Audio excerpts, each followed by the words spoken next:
Oh, hey, if you can, you should put up the difficulty. Put up the difficulty? Yeah, I found out that there's actually three or more difficulties after the hardest one available, and Really? each of them give you more XP. But you can only unlock them by playing the hardest one. Okay, so where is the difficulty? Go to squad.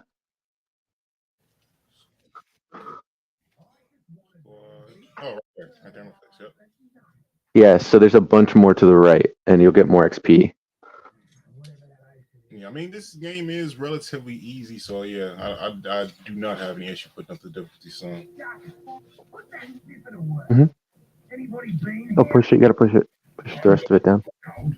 Oh. Hey, Aish, good morning. How you doing? Yep. If you are watching this and you cannot tell, we are playing Suicide Squad Kill the Justice League. A game that I trolled pretty heavily. If you follow me online at all, I thought this game was going to be the worst thing ever. And I'm not afraid to admit that I was wrong. This is not bad. I've been enjoying it quite a bit. I got my good friend here, Cito, a.k.a. Nightwing. What's up? How you feeling, my guy? Good, man. I also have been very surprised on how much I enjoyed this game. At first, I felt like I was just like being a DC fanboy, but comparing it to like Gotham Knights and Avengers, and like I'm actually having fun consistently. Like they learned from what they did wrong with Gotham Knights and made some tweaks to it and came to this, and I think this is a significantly better game. Yeah. Honestly, I think this is way better than that Avengers game that came out as well. Not necessarily in the depth of the skill tree, because I mean, I think you can do a little bit more with the combos. But I mean, when you bring in the person that makes the combos from God of War to make your game, of course, it's going to look a certain way. Mm-hmm. But I think it moves better. Like with as big as those maps were in Avengers, you didn't have a whole lot of ability to get around those if you weren't one of the flying characters. I mean, yep. And everyone's kind of got an even. Some are a little more fun than others, but the traversal objectively is a little even across the board. Right. Talking about hell must have frozen. No, I can admit when I'm wrong. I do that. It happens, Ace. You don't got to do me like that. Like you do. I definitely do. I for sure admit That's when I'm crazy. wrong. It's just very rare that it happens. You know what I'm saying? Charlie. Hey, it's Charlie Romano. What's up, my boy? Nothing much, man. Yes. So actually, I think you might be the furthest back. So should I join your game, Charlie? You can, yeah. I know I'm for sure behind. I'm still like getting. I played a little bit last time. I'm gonna try to like power through it this weekend and try to catch up. Charlie, do yourself a favor and at the squad menu, level up the difficulty. All right, squad menu difficulty. There's actually 6 difficulty levels, and you only have the first 3 at the first of the game, but you can only unlock the other ones by playing the harder ones. Okay, sweating bullets. All right, bet. Invite us when you can. Yeah. But Cito, you've played through the most of this out of all of us. Like how do you like the story of it? How do you like the progression of like how your abilities increase over time? Like what's your experience like on? Yeah, with the abilities, I was really impressed on how long into the game you're still getting new stuff, like the different element attacks. That was pretty cool.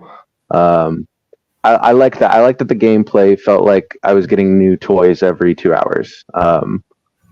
And then even in the post game, you're still getting some new toys. So I won't spoil anything about that. But as far as the story, I really like how all the Justice League is still them. There's just like this.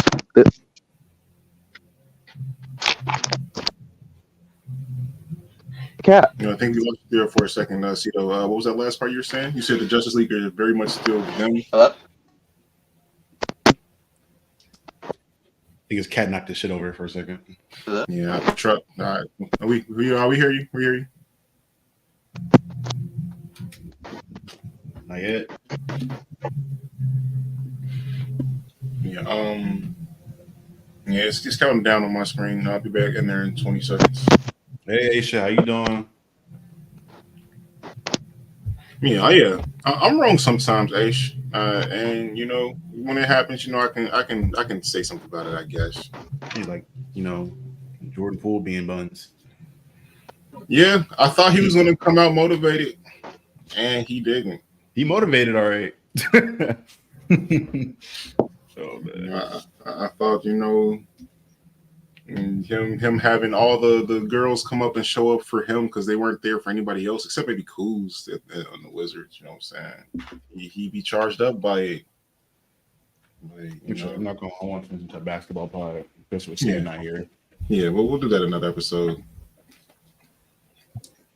But actually, while we're here though, and we are to on a DC game, how much pressure do you feel is on Gunn to make this Superman movie pop next year?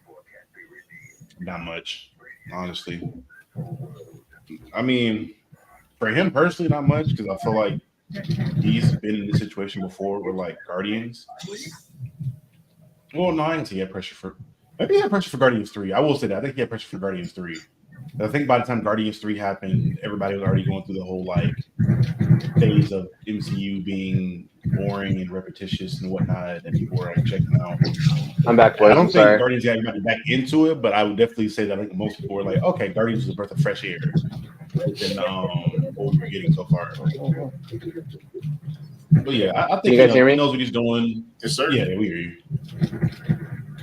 He knows what he's doing. He has a lot to work with. What it seems so far, he has amazing actors on staff now that he's working with for different characters. Honestly, I know a lot of people are scared of it. I'm not really too scared. I think the last regime didn't really have a direction, and now you have somebody that has a direction and has a good set of tools to get it done with in his fashion that he does it. I'm not too worried. Somebody save me. Me too. Oh, God. Yeah, both of it? Yeah. I got a little disheveled. I'm sorry. My cat knocked down my phone. That's why I cut out. You figured. I was saying I really like how the Justice League feels like themselves, but there's just like a switch that turned off of like protecting the universe, but they all feel pretty true to themselves. I really enjoyed that, especially like hearing an evil Batman. Right. And I think the missions, I won't spoil how they work, but without going too much, I feel like they did a good job of making you feel like you were actually fighting the members of the Justice League, but still giving you a broken enough ability that you could kill them. Yeah, to that point, this was like what if like your intrusive thoughts won is what it feels like. Yes.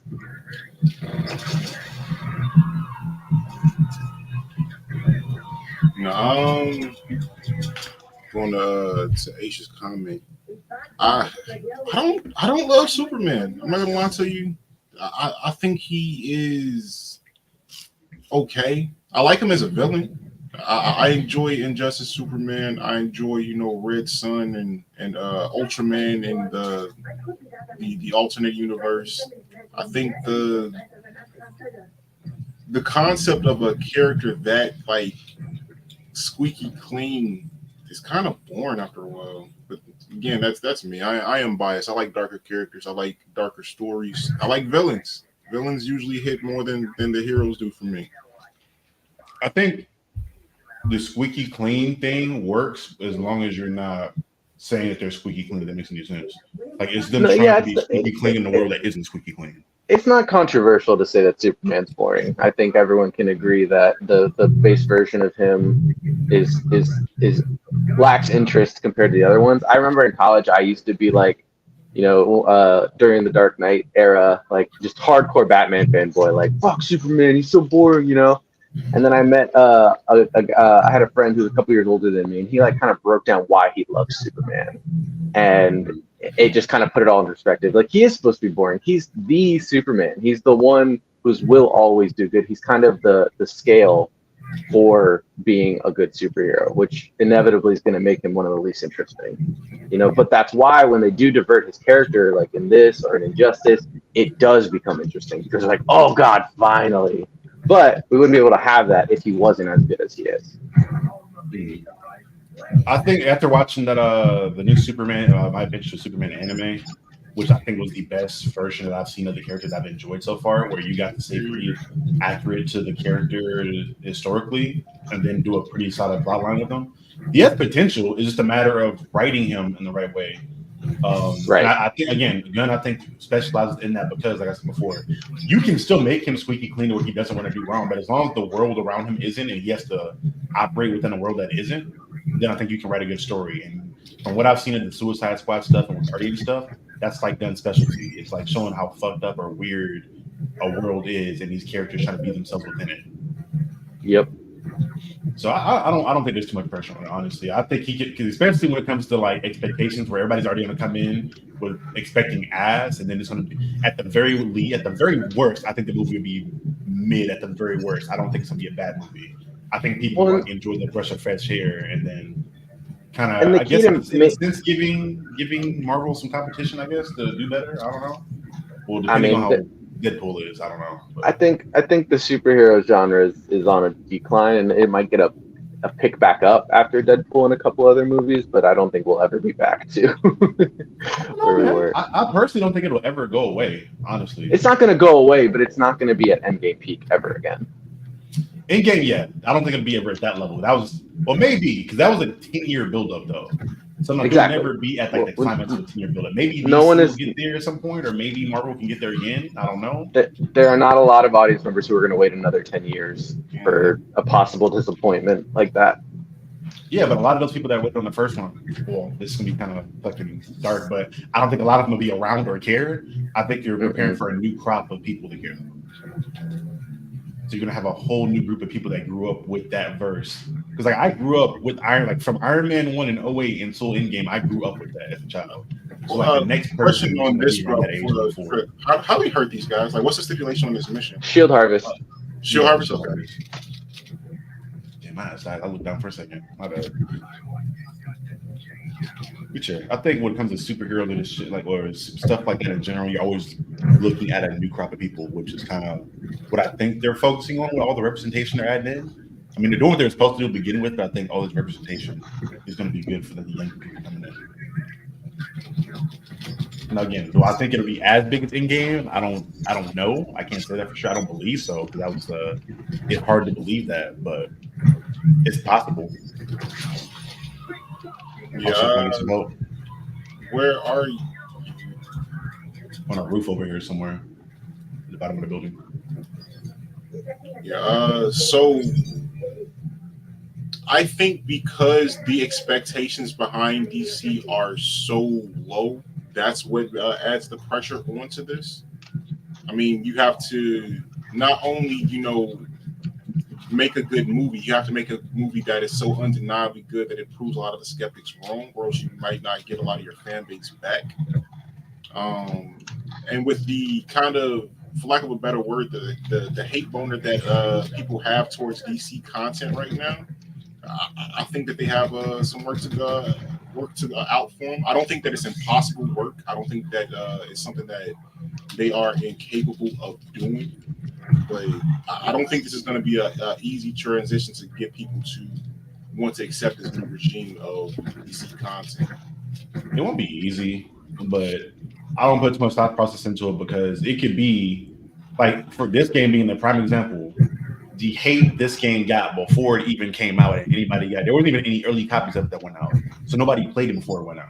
But the amount of videos and articles that were coming out about this game being ass, or the fact it was on an online thing, it was so much hate for it. And then the game came out, and to your point, you played it and you have your own opinion of it. But a lot of people are still saying the game is like booty cheeks, but we know that's not the actual reality of it. It's really just going to take time of them just doing their thing and people actually consuming the content before that actually happens, in my opinion. But that's the thing, like you have to convince people to consume that content again, and I think that might be a harder sell than anything. Because I mean, I don't doubt the quality that James Gunn can make, but I do recognize that there are so many fans out there that just genuinely hate DC right now, are looking for an excuse to say that it failed, are looking for negative feedback to give on it, to change that perception. I think that's where the pressure comes from. Not necessarily. Yeah, I think it's kind of the opposite issue of having. I don't think they're.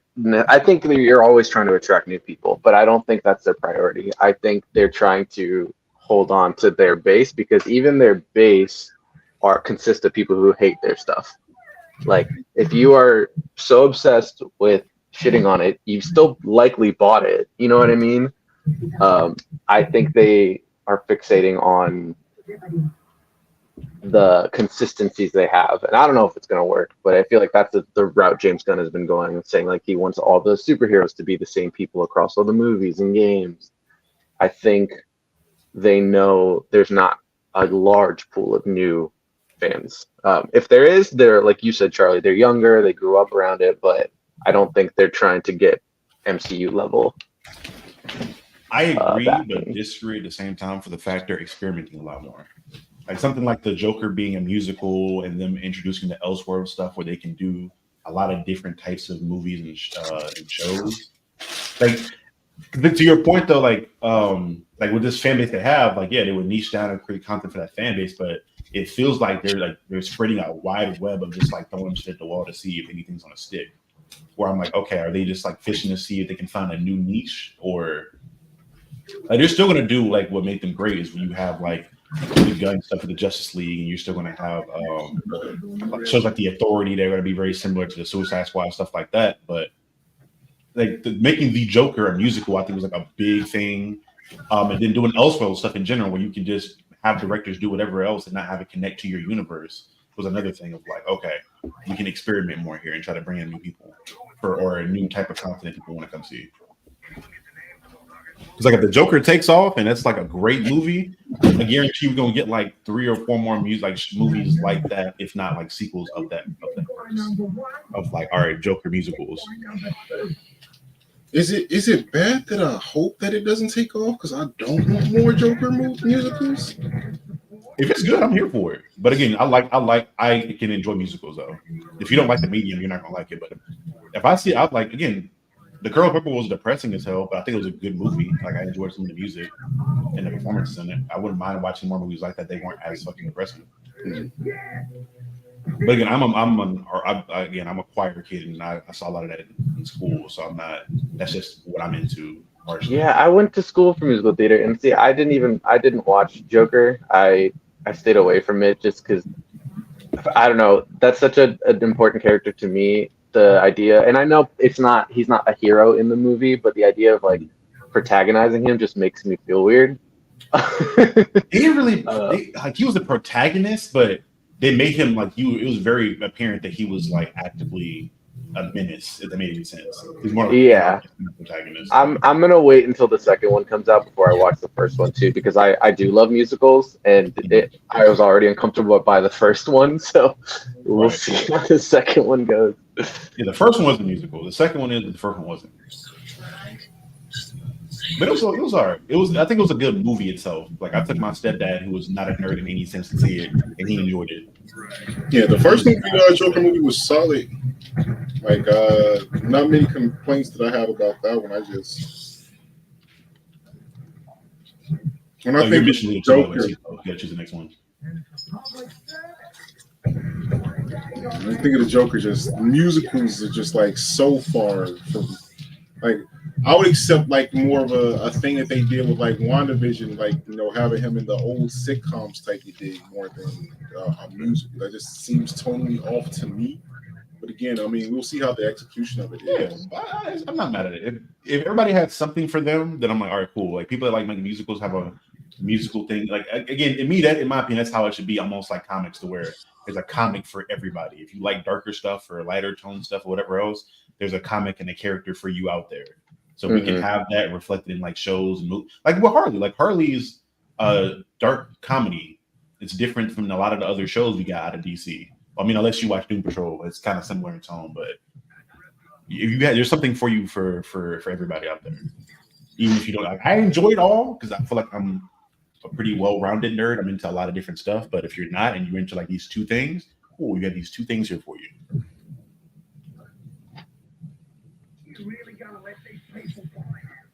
Do I consider myself a well-rounded nerd? No, I like Now, would I prefer it to be like a Black Canary movie instead of a Joker movie? I think that could have been a better fit, but you know, a Black Canary musical. I think would have made more sense. Let's just not put superheroes in musicals. Like, can we just not like? I went to school for musical theater. I love musicals. I do. I don't. They're already in tights and capes. We don't. We don't need to make it any more corny. Yeah. I feel like in musicals, like the role of the internet, or it's gonna be kind of fucked up, like the role of porn, where like if there's a popular genre out there, there's a musical about it. Yeah, I mean, like, Marvel did it with like the Hawkeye thing, and that was great. You know what I mean? But that Marvel lives in a real world, in our world. You know what I mean? I don't think Gotham has a Broadway. I mean, what was they went to go see it's the Legend of Zorro was a play for Batman, so I feel like that was a play. Right, but that was like an actual you know what I mean? Like that was it wasn't a superhero musical. Right. I don't know if it's gonna be like, I don't know how much musical it's gonna be too. I feel like part of that could be clickbait. I feel like they'll have a dance number at the end maybe, where he's like warping reality in his mind again. And then that'd be it. I don't know if it's like. I'm not trying to say it's going to be garbage. I don't need it. And I'm saying this as someone who has done multiple musicals. It's like I like Otis and not a super experienced nerd. I have like it's Power Rangers, superheroes, and like super base level anime. You know what I mean? So it's like I don't need you to mash all my favorite genres together. Fair enough. It's just something I just genuinely did not ask for, especially after enjoying the first one. Like I enjoyed that first Joker movie, and I wouldn't mind seeing a continuation of his life. But again, I'm hoping it's like what you said, and there's like maybe like a musical number in there or two, but it's not like a full-blown musical, because that will turn me off from it. Oh, Civilian, I got him. I figured something like this was going to happen because originally, like, I remember seeing interviews where the director was like, "I'm not doing a sequel." Like, he was adamant on him not coming back to do a sequel to that movie. And I'm like, "Oh wow, he's doing a sequel now." They must have like let him do whatever the fuck he wanted to do for come back for a sequel. I got the Civilian. Yeah, I got the other one. I'm reviving Charlie. Oh God! Oh dear! Yeah. I need shields. Good call putting this up to this level, Cito. This is how this game should be played. Yeah. All right, I dropped off one. Is there a special way we're supposed to kill them? Critical hits. It's okay. Shoot him in the face. I'll be on the lookout for the next civilian. I can just fly go get him. Or actually, so we get through. I need shields.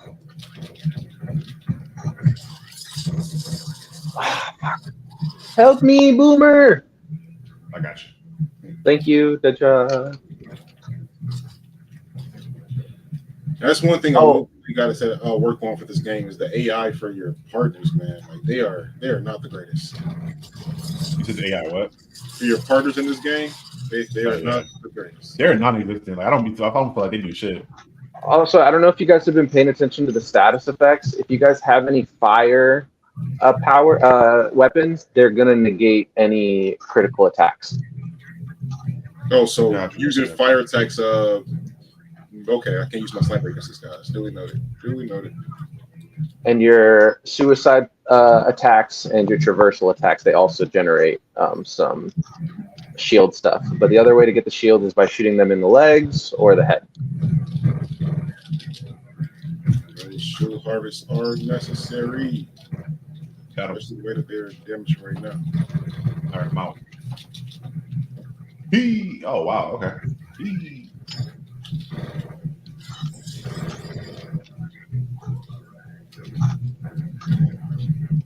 Okay. I love how they had like the Arkham Knight dive in here when you're high enough.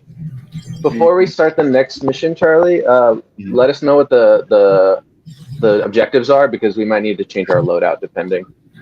Gotcha. But see, this is what I like about this game compared to like you actually have to know what you're doing. Mm-hmm. Like it's not just Beat 'em up. exactly. You need to. There's objectives. Yeah, and honestly, I find myself sometimes just randomly getting into this game just for the heck of it. Yeah. Just like running around the city and exploring, and Oh God. that's not something that I could do and enjoy in that Avengers game. Fuck. I'm sorry, guys. I think the added things of like they took from the Arkham games as far as like the audio logs too, or like the collectibles kind of make it more of a like you can do more things to fill more time. Mm-hmm. It doesn't feel super tedious, but you're also learning about the verse. Ready? Thank you. Fuck you guys. Grenade.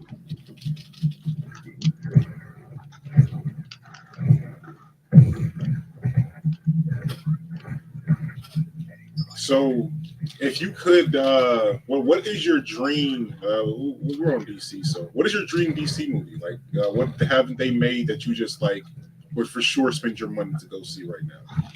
This is more of an end game type of thing for me, but I'd love to see Kingdom Come put in live action. I think that plot line is amazing. I think it questions a lot of what I would want to see. From DC as a whole, as far as them focusing on the human aspect and gods and monsters, I think there's no other arc that ties it in perfectly with that movie. Where is him? Where is he? I got him. Like an evil Superman guy, sort of, but he's not evil per se. I got him. Sorry. Damn. What? Oh wow. Okay, let me search on. I'm over here playing Reckless. I dropped him off. We're good. Oh my god. We almost didn't get him. Let's get out of there, Charlie. Get out of there. Run. You don't have to kill them all. Just run away.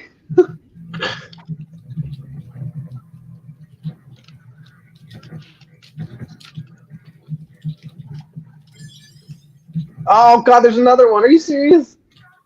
We got one more. That's the last one. These dudes hit hard. Boy, I'll get him. I'll head up there to cover you in a second. Hiya! Ouch. Am I down? Yeah. I got him. Be careful. There's one of the big blobby things. Okay, I'm heading back. I'll freeze them when I get there. Come on! Frozen! Let's go! Nice. Come on, tell me that's it.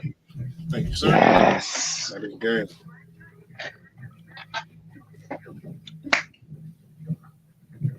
And so Kingdom Come is your perfect Justice League, well, DC content.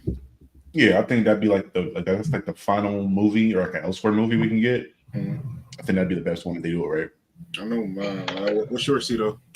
Oh, Injustice. Injustice. Yes, I mean we got a little piece of that in Batman v Superman, and I appreciated that little, slide reference, but I it would never happen because it's so dark. But seeing like Superman versus all of the Green Lanterns, or like Superman with a yellow lantern ring, like it could happen in the Elseworld stuff. They can do whatever they want and not be connected. Like I have that comic book panel of like him in the yellow lantern ring standing over Black Canary's dead body, like cemented in my brain. Great moment, and the amount of effort that she went through to hurt him after he killed Green. Oh yeah, after he. Oh my god. Yeah, and like publicly shame him too. Like everyone just saw that, you bitch. Oh, it's so good. Yeah, no, I love that story. And like the early issues of it, greatness. Mm-hmm. Greatness.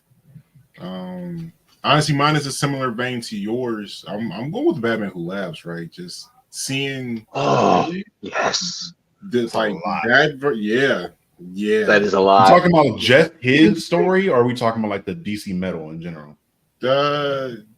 Batman Who Laughs specifically. Yeah. Okay. Great enough to warrant the whole DC metal one, where you're bringing in all the other crazy altered versions of Batman. Too cool, but not. If you give me like a one shot of Who Laughs and how he came to be, I'd eat that up. Again, because I mean, I'm not necessarily a Batman fan, but like what he's capable of, and what he would do completely unhinged without any morals. I think that's good television. And then a secondary of me is just a Batman Beyond franchise. Just go ahead and do that. Besides obviously because that's me said that should have been happened. I don't know why it hasn't. Milestone, figure that out. Because the next one is boosted damage only. Boosted damage. Boosted damage. But no, I agree with the Beyond one. I want the Beyond. I think they just need to, because for that one, you need to put some money behind that because it's only a cyberpunk world. There's gonna be a lot of CGI built, like buildings. Just a lot. It's gonna be a lot of CGI in that in general. That's not a low budget movie at all. You gotta come with for that. You gotta invest in that one, which I can see it. Especially like I know people want Keaton now. I'm not against Keaton being there. If Keaton wanted to play that Bruce Wayne, you ain't gotta, do any action scenes like that. You know what I'm saying? But you just gotta make that suit not look stupid in live action. Because that, like, it had to look more like the Arkham Beyond suit than the one from the show. Right. So it's pure spandex. I'm like, that's gonna look so fucking stupid.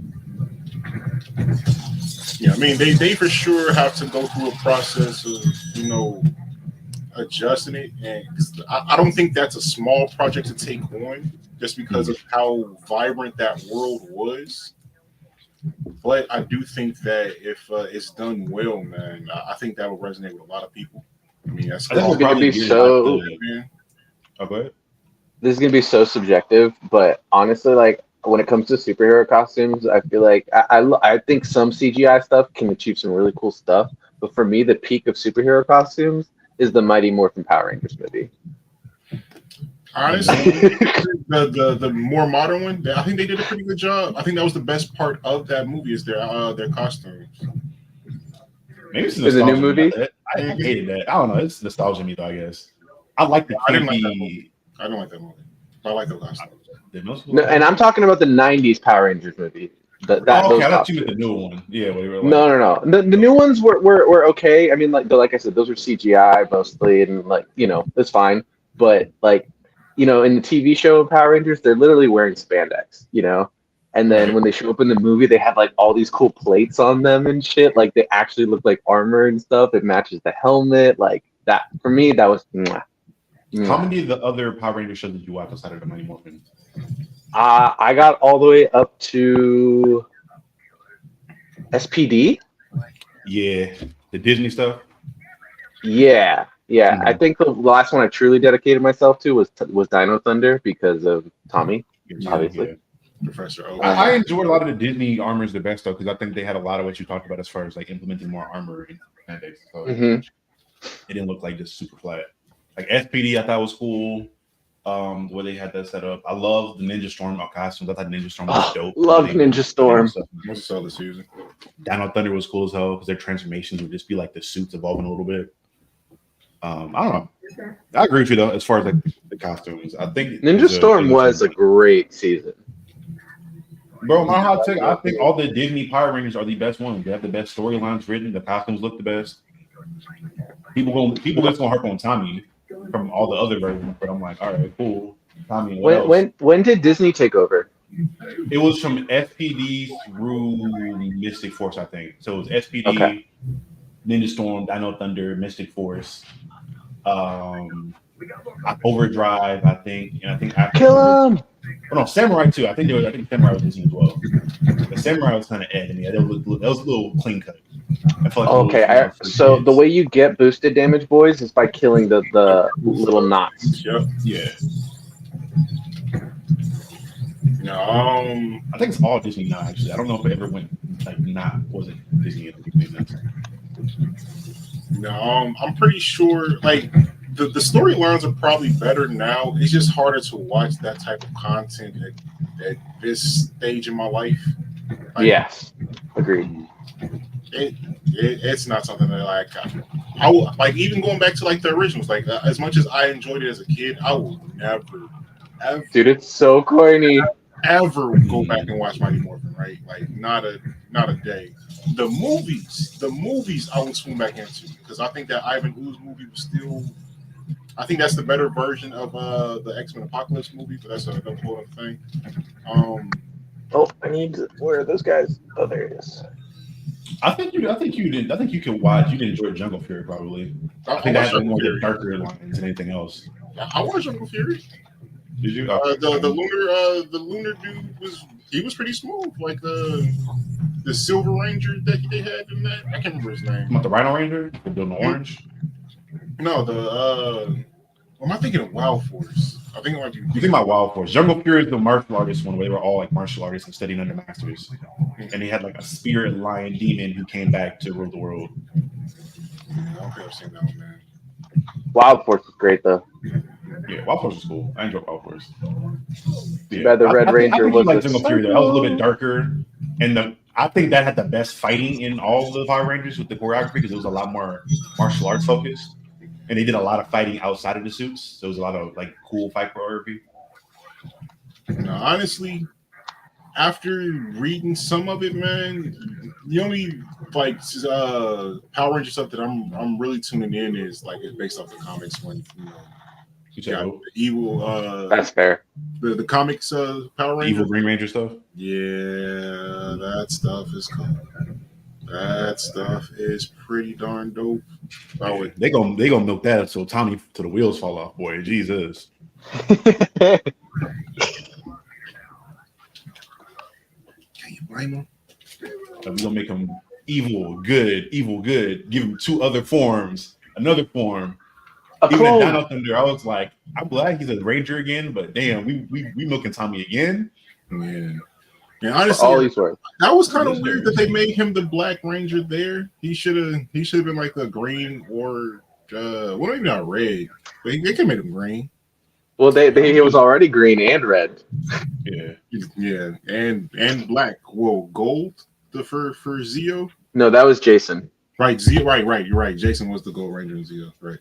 Apparently, he was supposed to be one. I think they like called that like halfway through the show, where like the fans were requesting it so much because he was just supposed to be a teacher in that show. He wasn't supposed to be like a ranger initially. I still get like weird thinking about it because it's like you guys are totally right. Like he was used so much, and it's like a big reason why. I mean, it's obviously a theory. No one knows why it happened, but I feel like he put so much pressure on himself on being perfectly Tommy. And I feel like that's a big part of why he chose to go is not living up to that. And it's like, I remember I had to take a step back and be like, I need to stop pretending like I'm perfect because that shit will fuck you up. Oh my god! I can't imagine you're like a whole generation's inspiration too. Like, yeah, it's like you're an animated character. You're like that because cool. We can. He was like one of my first. I loved him. I had a crush on him. I wanted to be him. You know what I mean? And that how he goes, and you're just like, wait, what? That's tough, man. But it sucked at first, and I'm not going to pretend like I suffered from it. But I think at the end of it, I learned like, okay, let's not put our heroes on a pedestal. We don't know what they're going through. Right. It was like the typical stuff where it's just like that person. I would have never thought that person. It's like, hey man, he the most. It's always those people. It's always those people. It's like how I assume a lot of people. I mean, I love Robin Williams too, but there are people who literally grew up with him. You know what I'm saying? Miss Doubtfire. Those are classics, and knowing that he was suffering the way that he was during that time, it's really sad to know because again, like people that you idolize, icons, knowing that they are suffering, it's hard to kind of understand. Like, why would you be suffering? But not knowing that people are people, and people are people. People handle things differently, man. That's why I was so like irritated with the Will Smith stuff because I'm like, they're like, Will doing this fight. I'm like, bro, when you saw Will at the Grammys, boy, you be seeing Will when all that stuff was going down. That man looked so defeated, like he was holding it all in, and he's still multiple generations like role model for a lot of people. Like I can't imagine having to be that. You have to be Will Smith all the time. Yep. You got to inspire people all the time, right? Like people like it was one point in time where his like TikTok and Instagram was just that inspirational quotes that people would take and share and live by. He was relationship goals for like half of the world with him and Jay. Like all that pressure it cannot be an easy life. I can't imagine it. You already getting criticized how normal celebrities or like actors get criticized. Like every movie you do is trash, anything you do is trash. You seeing some more wild stuff on the internet, and then you have all that on top of it. It's like, damn, bro. Do you guys know what the Venom does? I don't know yet. I've only gotten like the cold. So the Venom, it's the green twirly one. It makes them not know who their allies are, so they will hit their teammates, but they're also stronger. So you just got to be careful. And then the electricity. If I have one of those, so you might see that. They are all your hits are going to be critical hits, but I think their attack power is up, or they're like faster or something. I think it's faster. No, I missed it on this one. What is the objectives heard? Is it grenades this time? No, we're just protecting these checkpoints. And at some point, when we do release the flowers, we can actually use them to hurt the enemies. You'll see. Not yet. All right, gotta protect the main flower. I'm way there.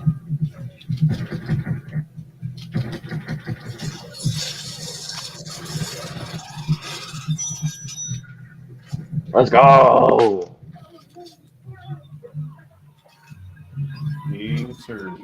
Now, with this type of play style, even if they're not super villains, what type of characters would you want to see into this game? Like, I know we got the few that are announced already played. In this game, with this, I'm trying to think about like Task Force X villains too.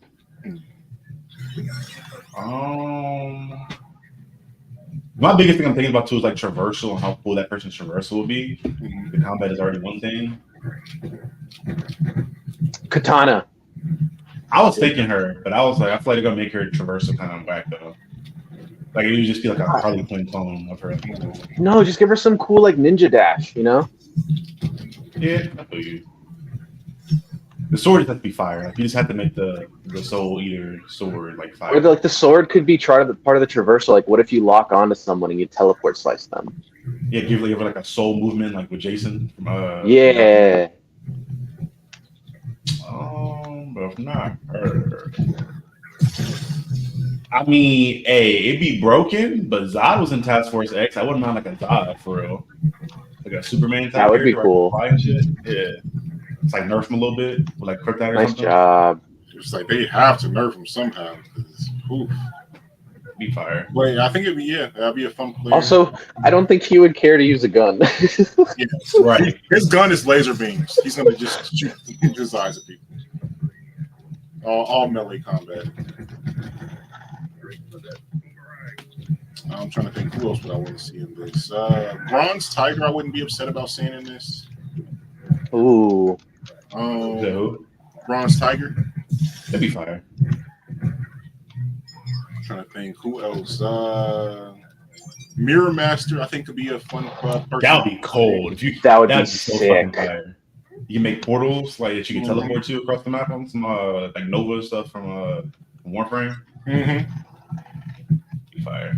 Yeah, Mirror Master. I'm trying to think of like some side villains that like don't necessarily get the attention that would be super dope in this. Trickster. Yeah, Trickster too. What if Mark Hamill got to voice him?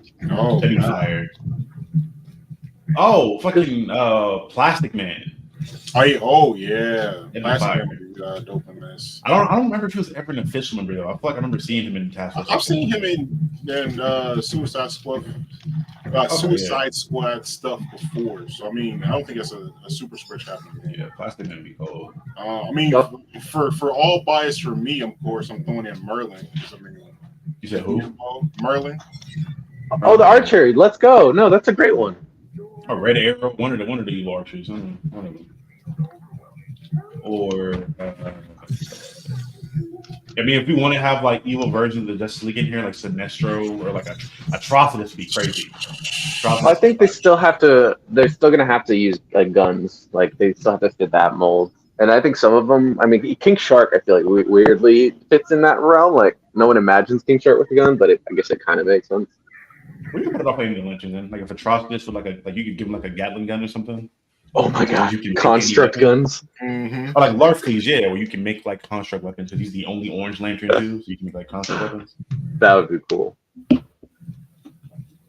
I think they could. They teased them already, but I would love to see Polka Dot Man. Yeah, absolutely. Cheshire, I think, would be fire in this. Oh yeah, Cheshire would be cool.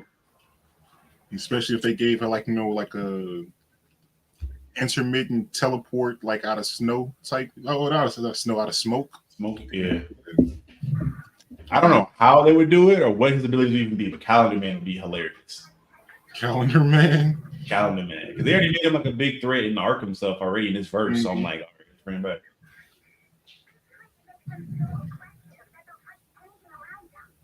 Who was another like sneaky cool villain that would be good in this? Oh yeah, Deathstroke. Oh yeah.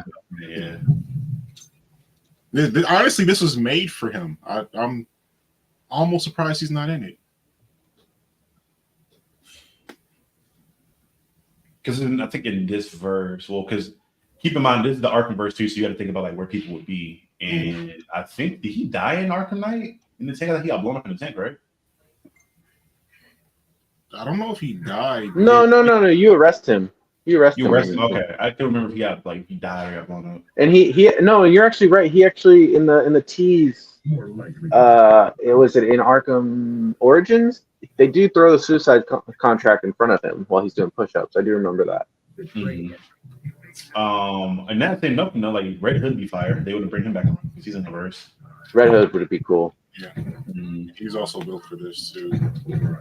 I guess in this world he would be the Arkham Knight. Yeah, that's right. Very cool. They could give him an Arkham Knight costume. That would be sick. Mm-hmm. They gonna have the nostalgia in here. That's why I'm trying to think of all the. Damn, bro. I'm trying to think like all the Arkham villains that are still alive that we could use. Do you have any Justice League members that you haven't killed yet that are ready? I don't think he's killed anybody yet. Yeah, I just been supposed to grind up resources to take him out. I got the Flash, and I'm not ready to get the here. We can get the Flash probably. Yeah, Flash one was a relatively easy one. Yeah, I think I should be high enough low for that now. Need to make sure I check my load up. Yeah, got the notorious villain weapons. I got the legendary handguns now. Grenades. I got legendary grenades that are wrong. Honestly, even more so than a Suicide Squad game, I would love a League of Assassins game. Like, go ahead. How would you do that? Oh, yeah, I guess. Who would be? How would that work? Would that be like a protagonist in that story, or would you make it like a co-op thing? I would make it kind of similar to this, except you are like you are making your own League of Assassin member. Like you get like some type of augmented gear and stuff like that, but you taking out these high grade hits for superheroes in DC. Like, you gotta go take out Booster Gold. Start with like some of the not so super known DC heroes, and then eventually Booster Gold is crazy. That was content. Wait, have you done these missions yet, Charlie? I don't think so. Oh boy! Oh, I'm excited. Smart bomb, fish in the road. No, I don't think I'm doing I haven't done this with actual teammates yet, so I'm really excited. Oh, the vehicle stuff? Yeah. I think I did it one time, but whoever I was with couldn't figure out how to get in the vehicle. Yeah, you got to aim at them and get close and press square, and then just got to remember to leave before they explode. Right. Oh my god. This was one of those moments where, like, you know, you're playing a couple hours in and you're like, excuse me, what? Oh, Suicide Ghostmaker. I cars? forgot about that. That'd be another one. Who? Ghostmaker be fire. Ghostmaker. Ghostmaker? Oh yeah, yeah. Who's hopping in with me? Where There's you one at? hopping right here. I'm right here. Down. It's coming down. I got it. Where? Oh, wait, never mind. King Shark got in with me. Get your ass out of here. Hold on. Go still and fly to you. Yeah, you guys should get in the same one. We can. I think we can only kill them in the We vehicles. only hurt them from vehicles. Yeah. Come over. So get in the same one, and you both. One of you can drive and has like a cannon. The other one should have like a Gatling gun. And then be careful once it gets low. Drop out before it explodes, so you don't die, and then look for another one.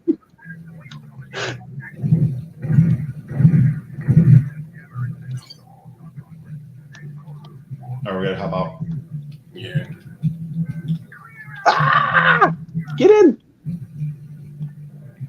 All right, I'm gonna go high and get these choppers. Mm-hmm. I'm going up to get one of these cars.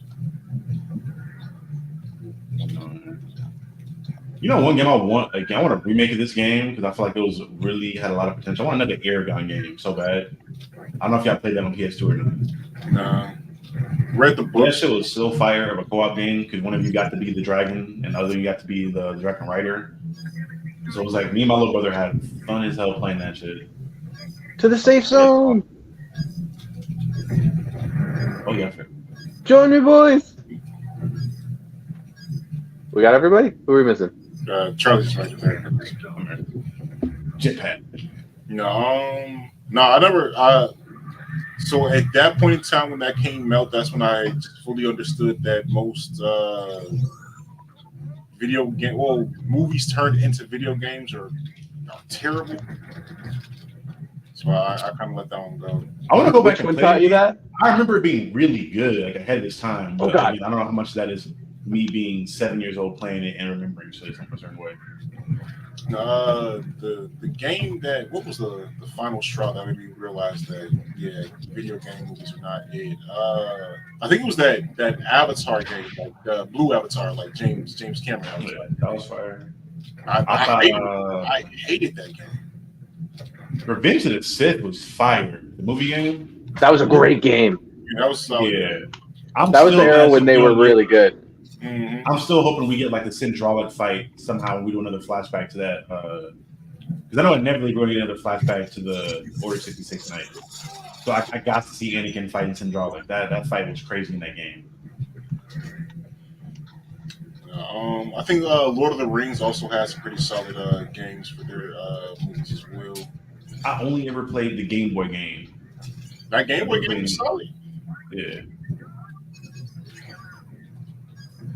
Safe zone. Yep.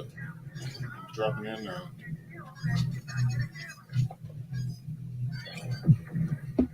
Honestly, what I wish they would more so do with video game movies is just partner up with a game that already exists that has something similar and just make a DLC type thing with that instead of making an entirely new game. So I need Rocksteady to do a Beyond game so bad. I know they talked about doing it for a long time and had like character models for it, but it never happened. I need y'all to correct that. Yeah. Oh, I'm hopping in yours, buddy. Oh, wait, did I steal it from you? No, I think you did because I was getting ready to try to jump in. I'm so sorry. I was just trying to get into the gunner seat. It's all good. Especially after this game too. Like imagine like this card being like the Batman Beyond Batmobile or some shit where you just like fly around in it. And even like this jetpack gameplay that you would for like Deadshot, and that's Terry McGinnis. Yeah, honestly, I think they could take a lot of small pieces of this game to make it into like a full-on Batman Beyond game. I think this would be kind of beautiful. Oh, you have to add the melee mechanics. Yes, I got you, Charlie. Yeah, the battery mechanic. Wow, to teleport. No. I said they have to add like better battling mechanics, like as in like hand-to-hand combat. At that point, you just literally would just copy and paste stuff in the Arkham games. Rocksteady made it anyway, so they can just copy and paste what they already do. Everybody else did. Yeah. Ah! Just kidding. I need to leave. I'm coming, Otis. Yep, you made it. Oh my god! I actually landed on it. Like literally, all they have to do is just copy and paste all the shit they've already done and just throw it together from all your different games. And that game would do. That game would be on. I think if they write it right, that'd be on some God of War type shit, like God of War type as far as like type 4. Because you got like story quality of the Arkham games, and then you have all this dope ass gameplay and the character people already want. Who's going to? Leave. Who's going to play older Bruce Wayne? Ooh, I can see them just go get the dude from Arkham Knight, not Arkham Knight, Arkham Origins. Or unless you want to have what's Buddy's name? Jensen Ackles come back to play the character again or play a older voice for him. I wouldn't say no to Jensen. He'd be down for that. I wouldn't say no. There's a couple of voice actors you can get to play an old man Bruce Wayne. Bye. Speaking of Jensen Ackles, how have you guys liked him in The Boys? I love him. Like Jensen, he has really done no good. wrong for me so far. I know it's bad. I feel like I'm setting him up for failure, but like he's done no wrong in any of the roles he's been in so far for me. I see him in. I kind of agree. I think Jensen is to this point kind of underrated. I think he picks the right roles for himself too. Like he knows what fits him. He also keeps his nose clean in his business, like tight. Like, No pun intended. yeah. I don't watch Supernatural, so if I made a reference, I apologize. No, I was talking about like keeping your nose clean in the business in Hollywood. Oh yeah. I mean, both literally and metaphorically. Yes.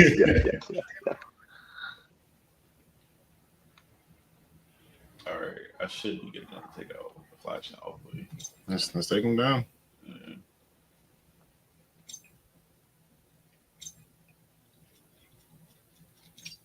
What could it do, man?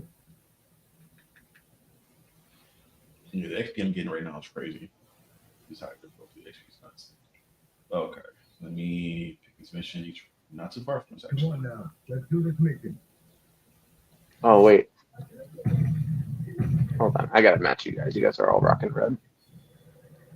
Yeah, I almost said something. Crazy. Let me stop. Cobra, release the terminal. I didn't even pay attention to the fact that I was wearing red. It was just a natural thing to pick. Matter of fact, I'm gonna put on my the vintage costume. Let me do that. That's what I'm gonna do. Which costumes? The old school red one, the classic. Oh, cool. Putting that on. That was really good. I'm actually not too far from Flash. And with our customary death and dismemberment.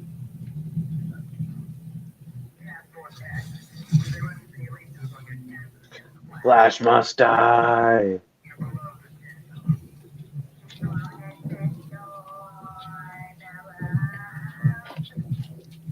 We lost 573 times. But you might play. Oh, we could chance it. Now, kind of it's not necessarily as random. Do you think that any of the distaste in people's mouths toward DC currently is justified at all, or do you think it's just completely out of You think you're a little low? You said how much of it is what? I said, do you think that any of am I low the whole time? Oh, mine. Maybe it's just me. Yeah, I can. Hold on, let me readjust that. I think it just got progressively that way because of the game. Maybe in my head. What happened? Yeah, but like, do you think that any of the hate towards DC content right now, is any of it justified? Is it completely just fans? Oh, absolutely justified. Oh my god! But I think part of it is also expectations, and those expectations weren't from DC, and I feel like that's the biggest miscommunication. I think the worlds of DC and Marvel are starkly different, and Marvel's world is a lot easier for us to kind of wrap our minds around and get into than it is DC. And I feel like a lot of audiences, justifiably so, want that kind of cozy, I'm coming into this world experience. And DC Some just of can't it- do that as well. To this degree, I don't think it's warranted. I don't think that anytime you're like criticizing something before you actually consume it, I think it's not warranted. At that point, you don't have an opinion. You're just following what you're hearing other people say at that point. But for a lot of the stuff, like any of the Snyder stuff, I see the point of when it comes to the Aquaman stuff. I see the point of, and they've had some like gems mixed into that stuff, like with the Batman or the Joker. But I could see the hate. But again, hating something before it comes out, I'm like, okay, you're not actually. I don't even think you really hate it at this point. You're just trying to fit in, honestly, because you have no opinion because you haven't experienced it yet. I mean, I knew I wasn't gonna like Madam Web before I saw that, if that counts. Yeah, you still know for haven't you, seen but it, yeah. But I don't know. Maybe for some people would, but like for me, I wouldn't trust your opinion on something you didn't consume. If you say you don't think it's for you or you think it'd be bad, I'm like, okay, I can see why you would think it's so bad. But as far as you saying, oh, this is objectively bad and I haven't seen it yet, that's not possible. But I'm pretty like almost 100% certain that Madam Web is going to be a terrible movie. Like, I've heard it's bad. Yeah, the reviews I've heard, and again, but to Charlie's point, I didn't watch it. Right? I'm not gonna watch it until like it comes out on digital and I can get really high. You know, I mean, I have to like have nothing to do. like I watched Morbius on a plane just because I could kill time. You know what I mean? And that was rough, man. I wanted to not like go into that with a hate boner just because like the distaste that I already had from Venom. I was like, you know what, Jared Leto, he can't be the worst person ever, and he's not. But that movie was terrible. Yeah. Funny enough, Matt Damon. Was Otis, could you turn your game volume down a little bit? Mm-hmm. I think it's like echoing. Not Matt Damon. What's Buddy's name? Buddy from Game of Thrones. House of the Dragon. Is it Matt Damon? Matt something. Well, he played Damon Targaryen. Matt Smith. Matt Smith, yeah. Matt Smith. Doctor Who. Mm-hmm. Mm-hmm. I had never seen anything else other than that movie, and I was like, bro, I hope he's not ass. Like, it took Game of Thrones for me to be like, okay, so he can act. Really, it was just that script was just horrible. Yeah, bro. That script was god awful. Like, from what I've heard, majority of the Madam Web problems, the script is like horrible on some George Lucas shit. Yeah, because I mean, the script. I mean, just the idea, the concept that they put into the trailer looked like something that I would just never turn on ever. Like, Madam Web is not, in my opinion, is not a character that needed a movie. She can be in other things, but like I feel like she was always more of a plot device than a character, intentionally. Like, you said that about like half the MCU though, because like most of the Avengers were C-list characters before they happened. Yeah, but like the Madam Web's purpose is literally just to show up, say that something crazy is happening, and let Spider-Man go handle that, right? Like she's not a person that is like in the action or like in the scuffle. Like she is in her comics. I don't know if you read most of where she's like a mutant in her comic, and like in her comic, she's like a mutant and she does a lot more stuff. Ooh. But I think that's what that mistake is. Well, not even a mistake, but I think that's the problem with a lot of people for that movie is that people's image of that character in their mind is the animated series version and not like her comic history, where she did a lot more. Where there's like been like 3 Madam Webs and different things like that. I mean, also a big part of it, Sorry. I never cared, right? Like I never right. was like, oh, Madam Web, let me see more. Like Silk. But I can say the same thing about cartoons though. Like most of the MCU heroes, like again, C-list heroes, the Avengers themselves as a comic, because nobody read them. Run. They're like, okay, nobody read these characters by themselves. Let's go all in a big book together. And even then, I'm interested to see like how much the actual original Avengers comic sold at that time. Oh my god, Charlie, do you know how we're killing him? Shoot him while he's vulnerable. Yeah. With the counter when you see him charging up. Yeah. After he shoots at somebody, and there'll be multiple of them. You're probably the best fit because you can fly in the air and shoot them. Yeah. Snap, bro. Oh yeah, Fast as hell. I barely remember that I have other weapons to use besides a sniper. I need to do that.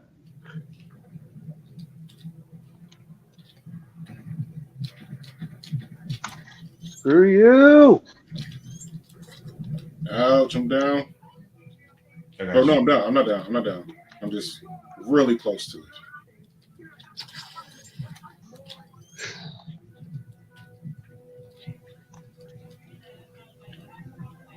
You know what I mean? But I just think there's so many cool characters within the Spider-Verse. Madam Web is one I wouldn't have started with personally. Like Silk movie, bro. Like I would have gone crazy for that. Or I'm trying to think of other, like half of the characters that they already like hinted at within the Spider-Verse. Give me those. I wasn't checking for Madam Web personally. I ain't gonna hold you.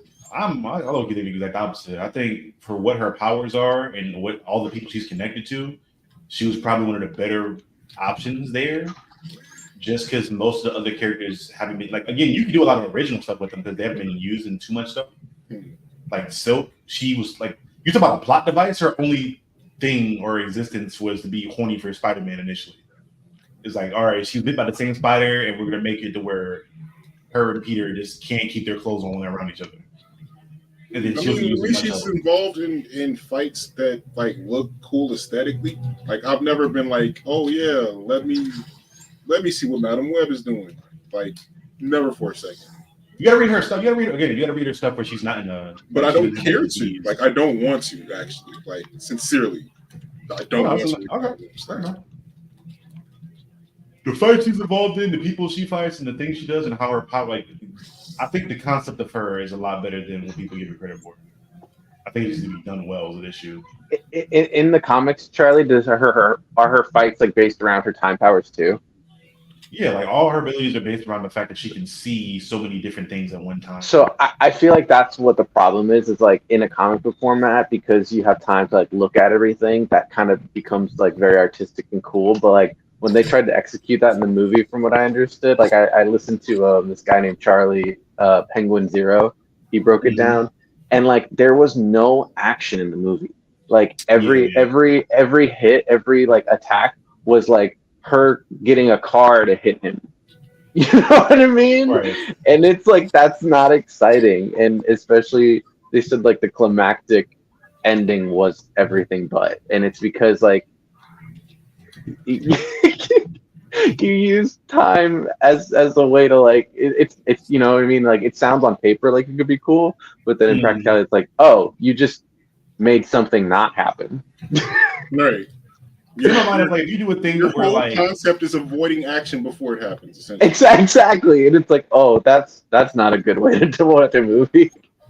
the difficulty thing to the way you can write it is because she doesn't because she sees so many different realities at once. It could be a thing of like she almost on some Doctor Strange type shit where she doesn't know which one is the real one.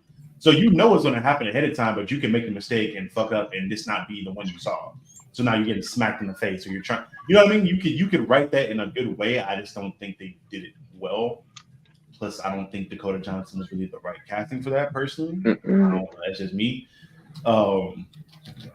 Plus, I think it was a little much having like the 3 other Spider Women be a part of that story as well. I'm like, okay, it's a little much. You're biting off a little more than you can chew there, introducing 3. Well, especially people. When they only get those costumes from the last scene. Right. Yeah, it's just like you can't introduce like 4 people in an origin movie for one character. I'm sorry, you can't. That's wild to do. But like, give me a Black Cat movie. You know what I'm saying? I'll take a Mary Jane story. Oh God, there's a Black Cat in a Silver Sable movie coming. So more tornadoes. You go get it. You go get it. Yeah, because I mean, I've seen with Sydney Sweeney is Felicia Hardy, or she's somebody. No, she's already Spider-Woman right now. Right, she was somebody else in that. She's Julian Carpenter right now, Madam Web. Yeah, that's a miscast. I definitely, if Sydney Sweeney's gonna be in my Spider-Man movie, she's Black Cat. But they're probably gonna have her take over because in the comics, Julian Carpenter takes over as Madam Web for a little bit. So I feel like they may have her do that. I don't know. I don't think they're making any more movies. Oh, they're pushing this fucking alternate Spider-Verse shit heavy. Like the way they're writing, they're like handicapping Marvel and be like, all right, nigga, you're not gonna work with us. We're gonna make this shit really hard for you to write him into anything else going forward. Yeah, I mean, from the rumors that I've heard, like, does Tom Holland even want to do any more Spider-Man movies with Sony? I have no idea, but if he wants to do Spider-Man again, he's gonna have to do it to Sony until they give it up because they are like holding on to Spider-Man like no other. They let the Hulk go, they let Fantastic Four go, but they are holding the Fox let them go, but Sony is holding on Spider-Man. Universal has the rights for Hulk. I think Marvel got the Hulk back on that, right? No, I thought they were planning the World War Hulk stuff. They got it back, or I could be wrong.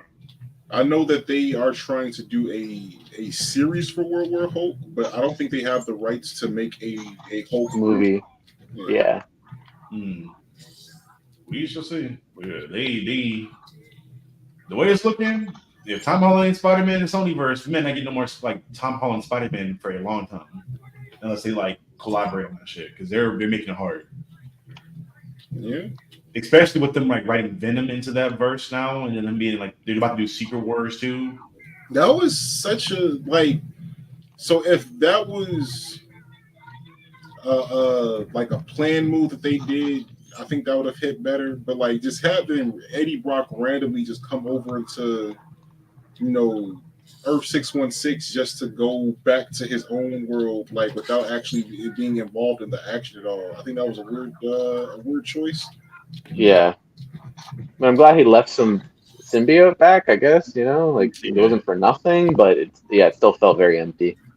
Everything's going to be shown after Deadpool because that's where they get into like Secret Wars, where they're going to be introducing all kinds of wild characters. And I mean, again, that's when the black symbiote suit actually like first appeared for the first time in Spider-Man 2. So I'm like, we're going to see after Deadpool to see what they keep in and what they're retconning around. Because I literally think that's all they're using Deadpool for. Is like, okay, this was ass, this was trash. We're gonna kill these people off. All right, this is who's left. Yeah, I think that this is like the retcon the movie. Like they're intentionally just having Deadpool go around and kill off these things that they feel like they can't make money from. To everything they had, everything that was announced. Like apparently, Channing Tatum Gambit is supposed to pop up to get killed, I guess, at some point, or like other random people. Might even get Ben Affleck, Daredevil. Yeah, I heard about that. Yeah, they already got Electra coming back. They got Jennifer Carpenter coming back. Garner. That's Carpenter, Jennifer Gardner. Yeah, that's unexpected. She's 100% coming back. They already she's like announced and casted. I'm very excited for Marvel Jesus. Deadpool's literally about to save them. Even the people I know that said they had Marvel fatigue, everybody's about to go watch that movie. Mm-hmm. Oh yeah, no, yeah. There's without a doubt. Right here. Like even if the script is god awful, like I can't help but to watch that movie because it's going to be a fun watch with Ryan Reynolds. Yep. And Hugh Jackman. Huge money budget, and Hugh Jackman, yeah. Well, and that was the best part. The best surprise was that it's not Deadpool 3 Wolverine. It's Deadpool and Wolverine. Yeah, Ryan Reynolds is about to be the god of nerddom for a minute because you not only got Hugh Jackman to come back to play Wolverine when he said he was done, but now you're like the character that's going to like clean up a lot of stuff. And then a lot of the Fox appearances and stuff are just because you have connections with these actors that you're asking to come back. Yep. Also, apparently Taylor Swift's supposed to make an appearance in this movie. Oh God, please. Yeah. Which hey, you tell Ryan Reynolds loves Taylor Swift. 50 billion people coming to watch that movie because Taylor Swift's gonna make a 2-second cameo. Yeah, Otis, you might have to accept that one. Ryan Reynolds loves T Swift. Well, I think his wife friends with her, right? Lightly, yeah, they're very close with Taylor. Mm-hmm. That doesn't surprise me. It's just she already hijacked half of the Super Bowl. Yeah, she did. I thought she only showed up for like 53 seconds in total or something like that, right? That's more screen time than some of the players on the field got. Yeah. Yeah, her and Ice Spice were featured more than like some of the people that actually like made major plays during that game. Did you guys? Oh, the major play. Okay, I think that's gassed. 53 seconds. Out of Did you guys? 2.5 hour stream. You saw her face, the player. You saw their helmet. There's a difference. But that's football. Did you guys see any of the highlights from the Nickelodeon version of the Super Bowl? I did not. I didn't know that they. Oh, dude. Okay, this is crazy. They actually got Tom Kenny and the voice of Patrick to be in green suits and like facial like capture suits, and they were SpongeBob and Patrick giving commentary on the Super Bowl. Oh my god, that's hilarious. I'm gonna find. I have a couple clips my friend sent me. I'll send them to you on Instagram. You guys are gonna laugh so hard. You finally got me. It was really, really funny. It's really interesting the route that these like professional leagues are going down now, which is AI. Because I saw like they like showcased a new AI during the Rising Stars Challenge last night, where Adam Silver literally like he talking to Google AI. He was like, "Hey, make a Indiana Pacers game in Spider-Man style. There's just like animated like a little CGI sequence of like basketball players in comic style." And in my mind, I'm like, "Who's this for?" Because you could have just put this money into fixing your UI for your app to make your streaming better for your basketball app, but it seems like you're trying to like market your stuff towards kids in general. Yeah, I mean that's kids are the money driving force behind behind marketing. Like, but it's interesting pay for things for their kids. That's just what they do. You would think they would do it through basketball though, like the way it has been in the past. It's like, okay, we have X cool NBA player. Let's give him a lot of ads and make cool like the fucking like the Kobe and LeBron puppets, like Lil Penny, like the KD nice guy stuff. Like when like at its peak, me as a kid, I was watching that. And I love these players. That's what made me love these players initially. So they're going from like marketing the players to like literally just making like cartoons of the game. I mean, Hero Ball is fire. I don't know if you've seen that animated series on YouTube. Well, I've seen I'll share some videos around.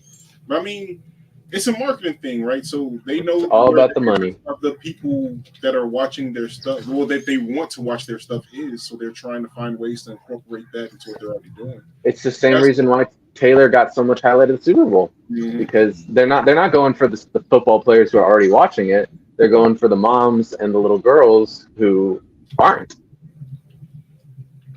My only question would be is what's the longevity of that look like? So they're coming for that. Once she's gone, once her and Travis Kelce break up, how many other people are going to keep watching? They won't. They'll either find something else or they'll follow Taylor. But it's not about the long term. It's about they were worried about this Super Bowl, and they were right. They made the most money than any other Super Bowl this year. So they're done. Next year they're not worried about Taylor. They were just worried about this year. Right. Unless she is around, in which case they'll probably do it again. Yeah, I mean that's what you kind of do. You find like the new big thing to get people's attention for that year. You highlight that thing and get as much attention towards that thing while you can, and you kind of re-up the next year to figure out what's the next move. Is he pit, bro?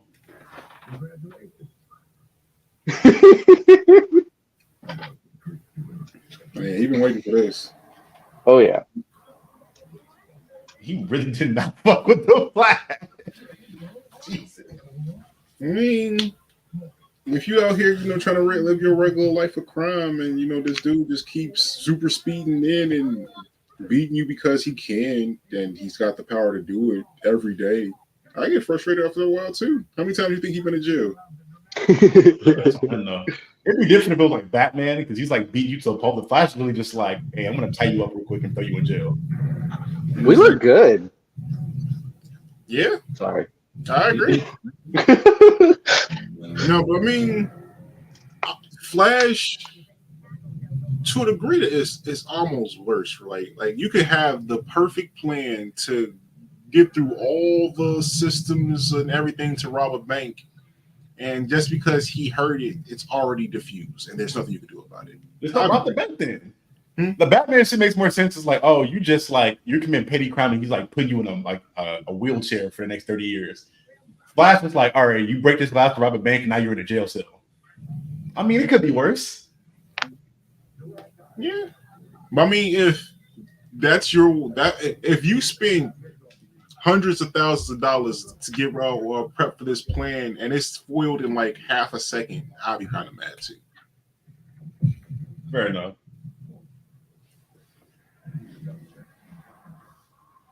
Now, why he hates him to the level that he hates him is a little weird. Because again, like you're a thief. Like a good guy is supposed to stop you. Like that's just kind of how it works. But I do think that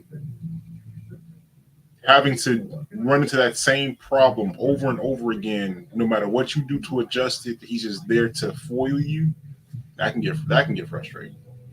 I ain't gonna hold you. At that point, if I have the intelligence and that wherewithal to scrounge up hundreds of thousands of dollars of tech and guns and men, and I can plan how to rob a bank, bro, you can put together a killer job application, or like you can go get the top of the top line of jobs at that point because you are highly intelligent. But you're just like, you know what? I'm gonna rob this bank just because. I'm gonna kill these people just because. Like,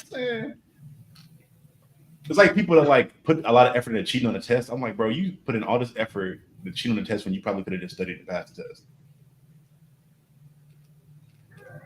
Yeah, you're not wrong. Later in the game, I don't know if it's already happened, but Boomer has one of my favorite lines where it's when Wonder Woman puts a lasso around him. He goes, "I'm masking my insecurities with foul language and being obnoxious." Like it's literally as simple as that. Some people just they don't feel good about themselves and they need to do shit that makes them feel good, even if it's not a good thing. Yeah, you're completely right. Why did they made Jon Stewart like 7 feet tall in this game, bro? Like He is huge, bro.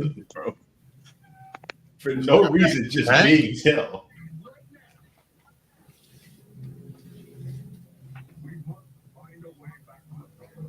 This was a Flash. Oh, nice. Yeah, Flash dead. He going. Okay, I don't know if his body was dead. He didn't look like he was like. I thought he would like blow him apart or some shit. They were just like he was laying there.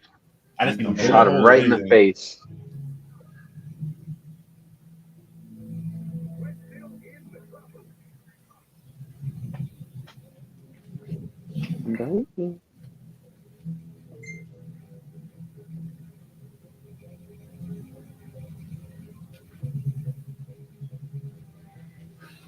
Yeah, so like, if you did have superpowers and you see a threat like this coming, how are you operating in that? Are you, using your powers to try to fight this thing from happening and protect the status quo of the world? Are you trying to figure out what their motive is? And do I have my favorite superpower? You got your favorite? Then I would be I wouldn't be in the trenches, but I would be the guy teleporting all the civilians to safety and the heroes out when they need to. Is teleportation your power fantasy too? Yes. Another thing we got in common, bro. Get out of here! Get out of my brain! Yeah, man. Yeah, that's my favorite. Nightcrawler was always my favorite X-Men. Bro, Nightcrawler and Magic are still to this day my favorite. I love Wolverine. I think he has a lot more like cool stories, but I think they could have done a lot of cool stuff with Nightcrawler too. Yes. They recently combined him with Spider-Man, which is pretty cool. Like a few feet away from me. That was dude. Fun. I did not like that, bro. I ain't gonna hold you. Really? Yeah, I mean he looked cool, but when you read the story, it's like, bro, the Spider-Man's still around. That's the crazy shit. Like he's just still around. He's just like you're just wearing the Spider-Man costume in New York, being Spider-Man. It's just too. It's like you, him, and Miles now, just like here for no reason. I guess he went through some personal stuff in the previous storyline. And I'm like, bro, if you don't just go work out your personal shit, you just hiding in New York to not deal with whatever you got going on at home. It's that Catholic guilt, man. Yeah, I'm just like, I don't know. Sometimes I get you putting characters in other characters' stories to get people to read them more, but I'm like, damn, just give him his own story. Yeah, I agree. And honestly, they do that with a lot of characters that I think could have very impressive standalone content, but there's nah, we're only gonna put them around other people.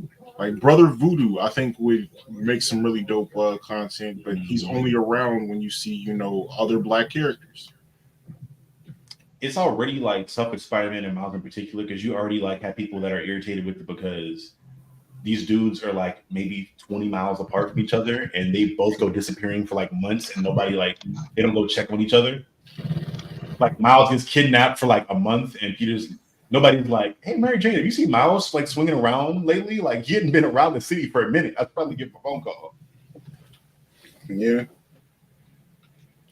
Where you like as superheroes, you guys get kidnapped like every other weekend. So I'm like, you would think you'd like give him a call or something. Or have like a check-in process. It's like, yo, bro. And like months. You know where he is?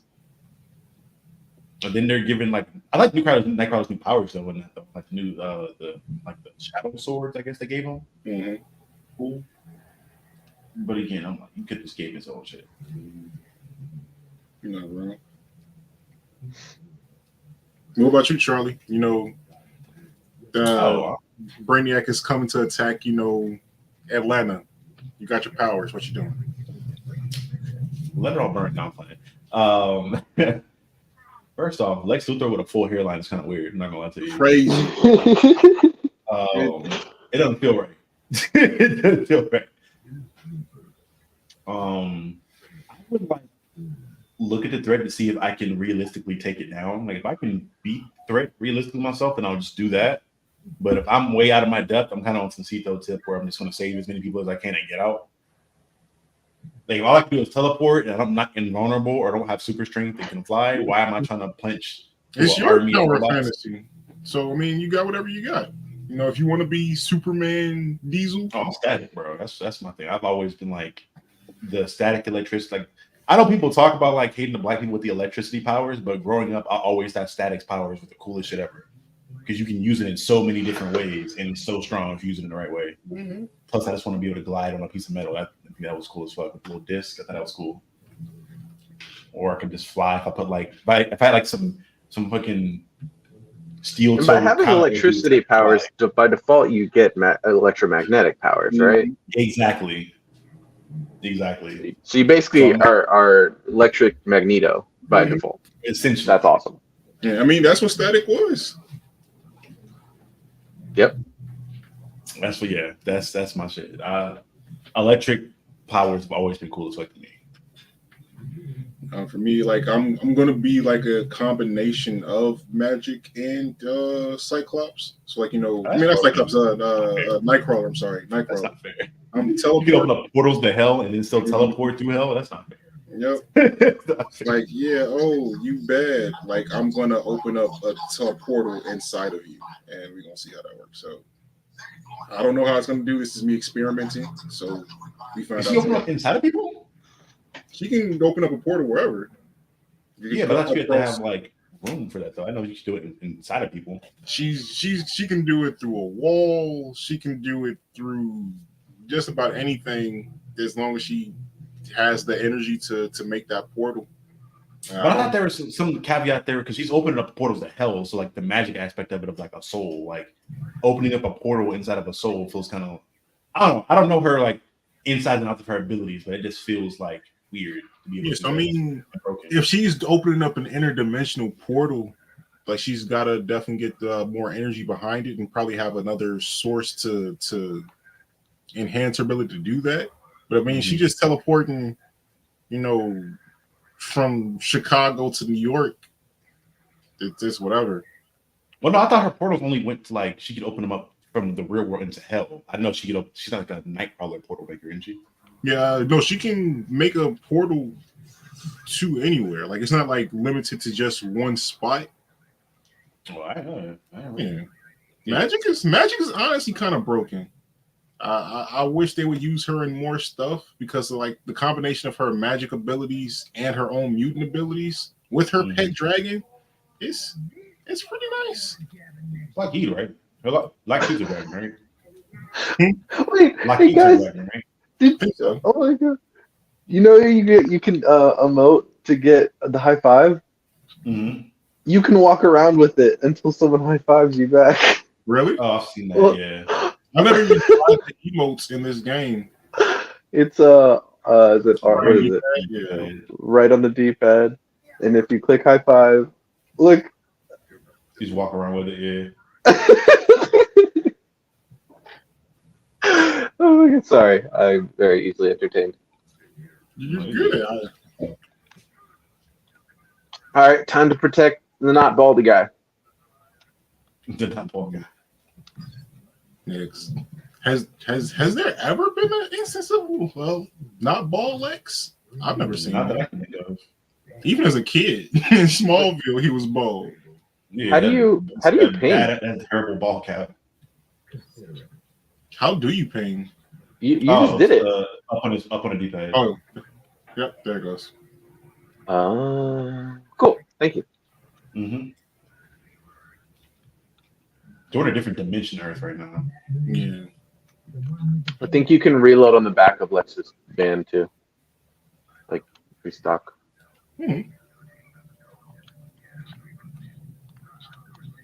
No, I mean, if I'm a teleporter with this type of stuff going on, I'm just gonna not be here. Honestly, it's like, That's what I'm saying. that's cool. I'll pop in, pop out. That's it. I always thought fucking her brother was underrated too, Colossus. Colossus? Oh yeah. Yeah. Now, granted, the version where he can like turn the skin on and off, not the one where you're just permanently walking around. No, but honestly, I think the skin is like, because I think both their powers related to like hell, right? He's like a hell armor or something like that. Is the makeup rated metal? No, I mean maybe in more recent iterations they've incorporated that into him. Yeah, I'm thinking about the version where like the one where he had like Oh my God, what? Jim, and they were like talking about the origins of his and Magic's powers. During the What just happened? The Marvel versus the Avengers, the X-Men versus the Avengers timeline and shit. I just unlocked a new power where I press triangle and circle, and I don't even know what just happened, but it was really cool. You just I unlocked slow that down same time just now? I don't have a so for whatever reason, anytime that I come into a new game, I gotta reset my buttons, and it's really frustrating. Oh, it's probably set by the whoever server set it up. That was so cool.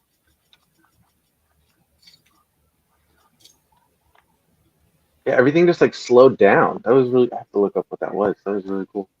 Maybe the sleeping dogs fucking finish move. A little bit. That's what it felt like for a second, especially with her swinging around like this. Side note: another game I need a sequel for, or a reboot, or a remake, one or two, something. I need something to do with that first again. Which game? Sleeping Dogs. Oh yeah. Another GTA clone, but with actually better fight mechanics. That show's better than GTA to me. I don't know. Yeah, I don't disagree. I think majority of the GTA clones are actually better than GTA. GTA just has the name. How many clones do you think are better than GTA though, besides Sleeping Dogs? I think Watch Dogs is better. Or the combat, I can give you the combat, but the story was kind of for me at least. I mean, I've never personally cared much about GTA story either. I know they, got Bill Burr and everyone for GTA. Was that 5 or 4? I don't remember. It's 5. Yeah. It's never. Most of the stories are pretty good. San Andreas, obviously, I think is the one that people like look at the most. GTA 5 story was really cool. It was all the high stuff and the different characters. I really like Liberty City a lot. I thought Liberty City was really cool with the diversity they showed to with characters. Oh, there it is. Liberty City Stories is pretty good to me on PS2. I think I always prefer like Saints Row. I thought those were always better than GTA. Yeah, I'll give you Saints Row. Saints Row 2 specifically was like peak for me.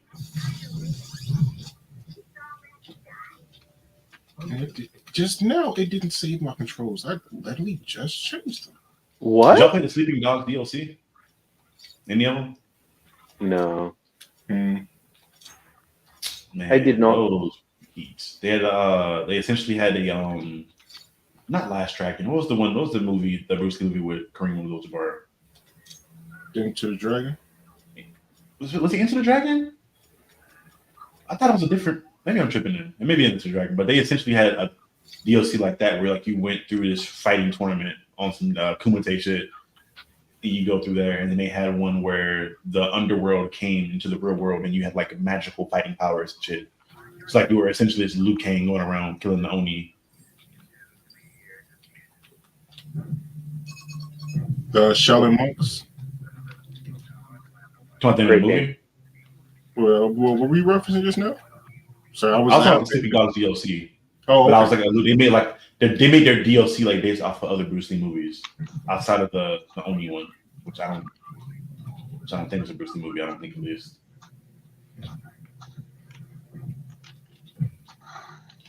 Die. When you talk about Oh. icons, He's man, not dead yet. the fact that Bruce Lee is still a thing that people like talk about, and he was gone long before any of us were born.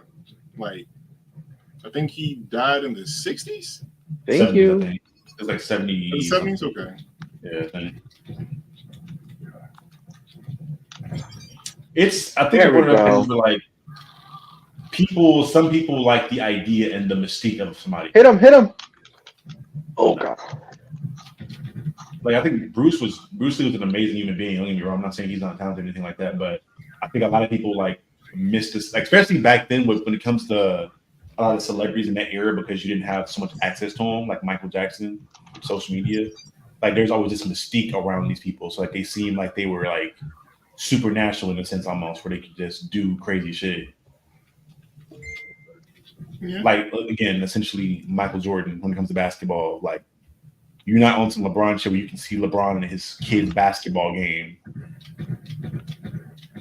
So like all the mistakes, he seems too relatable in a sense when it comes to celebrity. But people like that, where you don't get to see them all the time outside of their performances, what they do, and all you can do is speculate about them. Now it makes them seem more interesting as people because their mystique is there. Kendrick Lamar again, for example, or like on some like J. Cole shit where they just like disappear off the face of the earth in between their like music projects. But niggas like Drake, where he's on social media all the time, now people like look at him like he corny or whatever else because there's no mystique with him there. I mean, Drake's always been corny. That's why we love him. yeah. It's like, but you look at his tours, I mean, they're sold out every time, all the time. Yeah, I'm not talking about like as far as I'm talking about like as far as like the narrative around him. Mm-hmm. Yeah, the mystique. I hear what you're saying. He seemed a lot like Drake. I feel like again, you guys were a little older than me, so you were around when he first came out. But I remember him looking like people thought he was cooler than what he is now, at least public perception wise. Like he seemed like a cool ass nigga. I never got that. I thought he was just like sad and just had a really good talent for music. But like all the songs that I listened to the most from Drake were like his R&B stuff, and this man was going. Oh my god! I came up listening, like I listened to that stuff later on. I came up listening to like all the fucking the Wayne collaboration shit, like the YOLO shit. Like that was like my middle school era of like listening to Drake starting off for it. And then like my older cousin put me on to like his older mixtapes after that. So I was hearing all the Rick Ross features, all the Wayne features, all the collab stuff. No, I mean I heard all that stuff too, but I've been listening to Drake for so long that like putting that perception to him being like, oh, like he's really like cool like that. I never got that. Like that was my introduction to him. Like we grew up. See, I looked like Rick Ross for a little bit. We know that part of Drake, but we also saw him on Degrassi in a wheelchair. So yeah, it's bro. Like I have never seen Drake like that guy. My cousin told me that shit when they got to school. We got back from school, and I was like, "Who the fuck?" Who is that? It's like because I'm like in between the both of you. I'm like, I know what you're talking about because Drake was on top of the world at one point, but now Drake's a corny motherfucker. But that's also why he's successful. He's weird, but he's also got money. But I also remember when he was, on Canadian TV getting shot at and put in a wheelchair. Like so. That is my first introduction to Drake. It's like.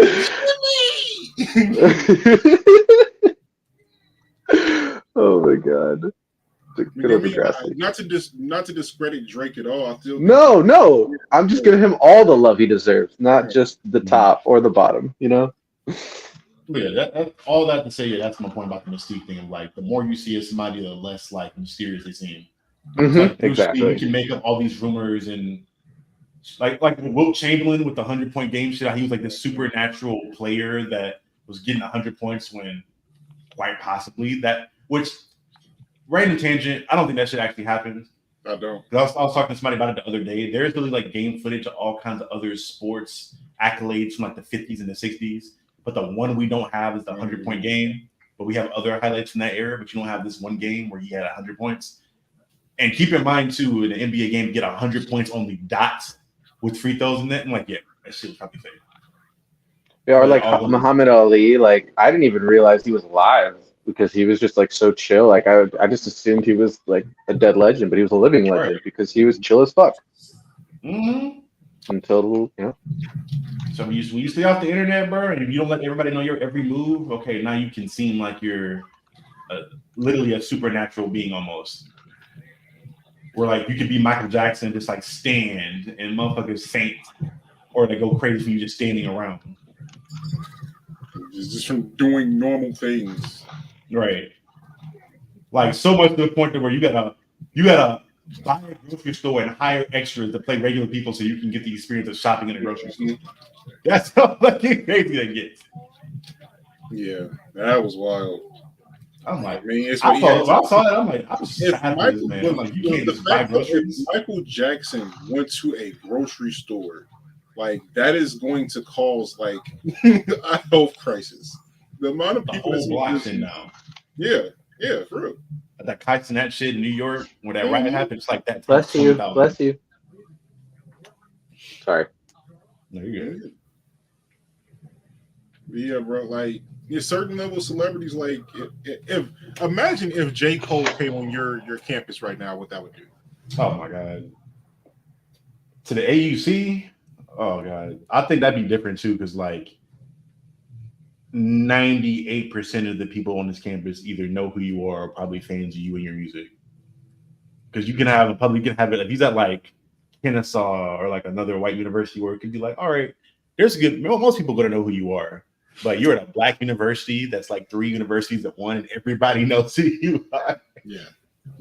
The campus already be lit. Like, I don't know if you were here, like Homecoming was already kind of crazy because they had Leon Thomas came and performed, like Keith Sweat came out here. So it was wild. But I'm like imagining J. Cole instead of those two. Yeah, bro.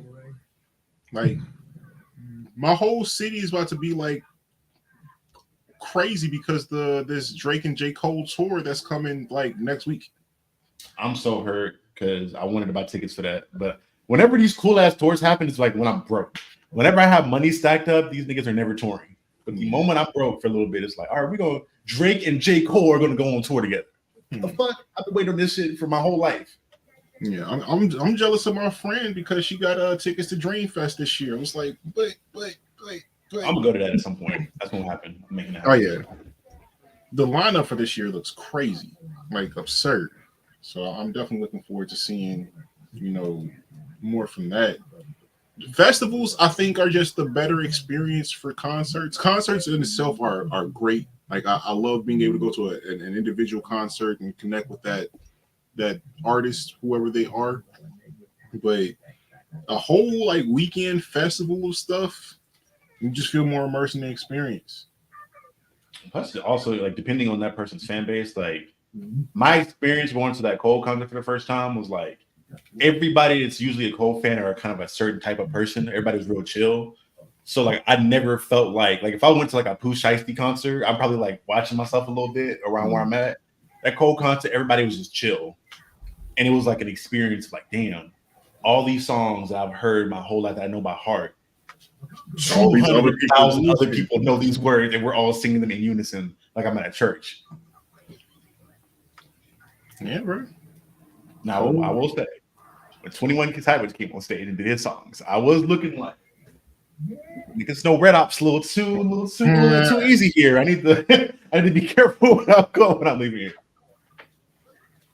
Nah, weirdest experience is going to like a weekend concert because like everybody's high.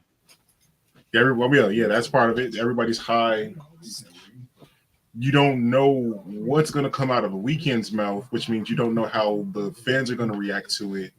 Weeknd fans are already kind of all over the place anyway. Like, there's a very wide spectrum of people that listen to him, so you don't know what to expect at any time from your neighbors or from the person actually performing. Because like, he might just, oh, here's this one song I did a snippet of in my album. Now I'm gonna do a full rendition of it with new words and everything for it, just because. And now you got three people yelling behind you to this secret version that he only hinted at on a Twitter that they know all the words to it already. Like, how's that even possible? It doesn't even exist yet. Slight tangent. How did y'all feel about the Drake performance? Not Drake, but the Usher performance at the Super Bowl. It was okay. The best part I was heard a lot of people talking about putting that like top 3 performances ever. No.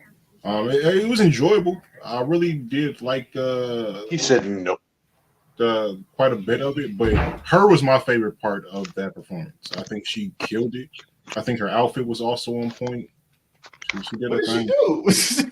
I mean, she was great there, but she didn't really do much. She like gave a couple notes and they replayed. She didn't even play the guitar. So I'm like, she did play the guitar. No, a lot of that was pre-recorded. That was pre-recorded. I actually didn't know that. The Super Bowl since Prince, the Super Bowl has never had any live instrumentation. All that's pre-recorded. The only thing that was live during that were vocals. I literally never. So she was just like, yeah. Oh, now I got bars. Plug in anything. You just told so many people that Santa Claus wasn't real, Charlie, and I hope you feel bad about that. Because I seen a dude like trying to troll about it online. He was like, she wouldn't even play that guitar, right? Then people are like, she's an amazing artist. She can play all these instruments. I'm like, no, bro. Like she can't play the guitar, but that particular time, yeah, I guess not. She wasn't playing it. Now, I don't know. She may have been the one that played it when they pre-recorded it. I don't know.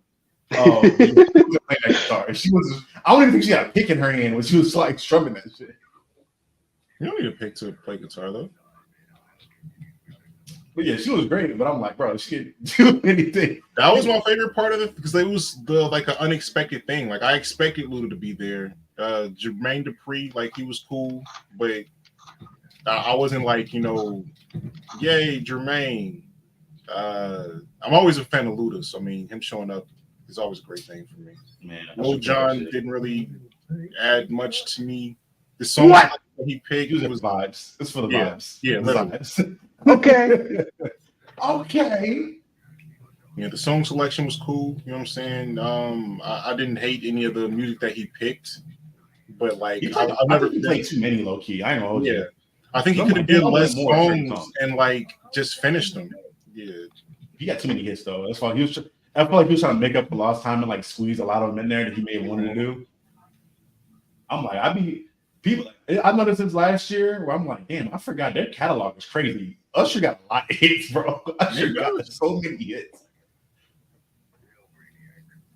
But I enjoyed his performance for the same reason I enjoy like Beyonce's live performances, where I'm like, I don't think there's too many people on the planet still that can do what you dance choreographed at that level while also singing simultaneously and also sound good while doing both.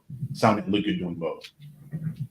Like the amount of like breath and energy it takes to do all that, and you doing that, and then you're like going through a wardrobe change too. And then you're going back in between like different keys and yeah, bro, that's just crazy. Yeah, now from that standpoint of just like performance standpoint, I may put it top 3. But as far as like I didn't watch the fucking Michael Jackson or Prince performance live. That was way before my time, so I can't speak to that. I'm assuming those were like ridiculous because it's Prince and Michael Jackson. And even Beyonce's the one she did by herself was amazing. And I thought Beyonce was cool last year, but Usher's it may be top 3 for me. I ain't gonna hold you. From the ones that I've seen, it's for sure like top 3 for the ones that I've seen. But I have to look at like the ones that came before, which I'm really only checking for Michael and Princess at that point. But even Mike was crazy though. Like coming in with the fucking floating elevator, and yeah, that one was different. I think Justin and Janet's was pretty dope, even without the the nip slip. Yeah. I'm not a huge Timberlake guy. I have songs by him I enjoy, but like I can't think of a whole album where I've liked the majority of his songs off album before. I almost feel the opposite. I think his albums, well, at least the ones that are produced by Timbaland are like all. Yeah. Okay. Yeah. He doesn't have a lot of misses. I mean, Timbaland usually produces like the entire album if he's on Jay-Z. I don't think he has a lot of missed songs. I don't think he has a lot of great songs. It's like, oh, like this is a classic that I'm gonna play until the end of my life. Besides until the end of time. That's like R&B Rick Ross, I guess. Yeah, kind of. Yeah, I see you. Well, I feel like Rick, low-key, I want to go through one of his catalog one day on the stream because I feel like Rick Ross is an underrated catalog as well. I ain't gonna hold you. Yeah. Like he got some hits that I'd be forgetting about.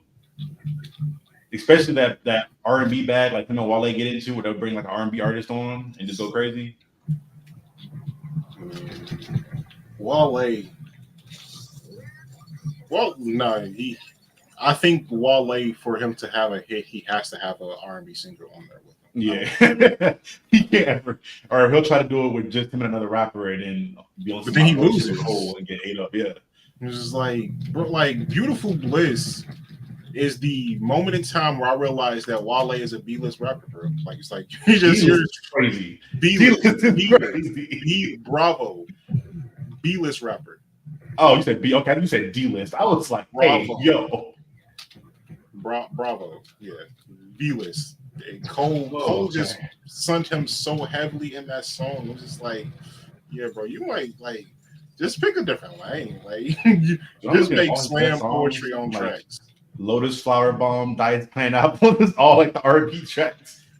The bad remix of Rihanna. Dice Pineapple not even his though. He's just on it. That's Rick Ross's song.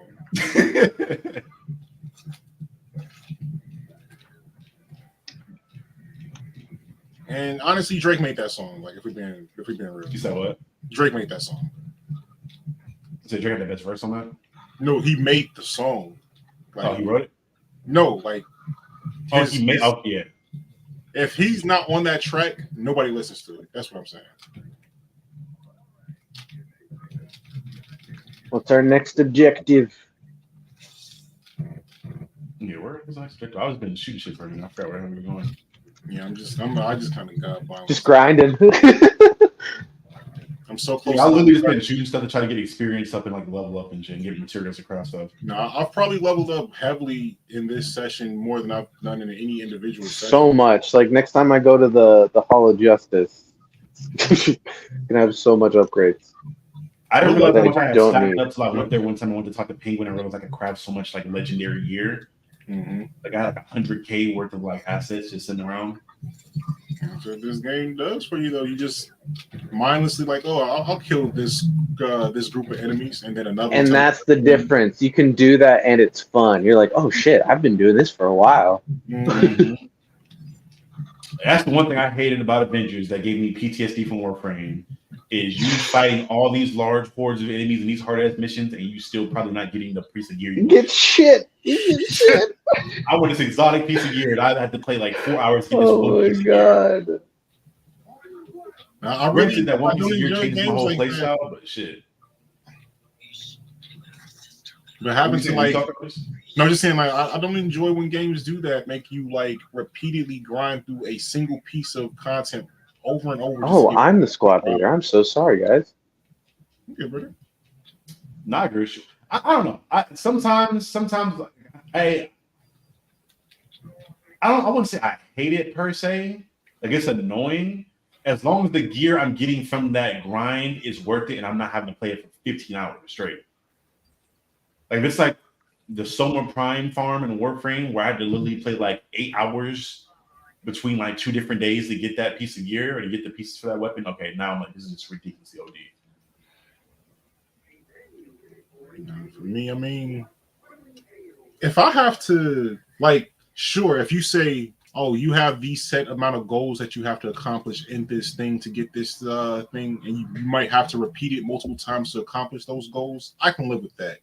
But if I just have to complete it flat out, you know, oh, just beat this thing and maybe it'll drop on your with a 0.7% RNG rate.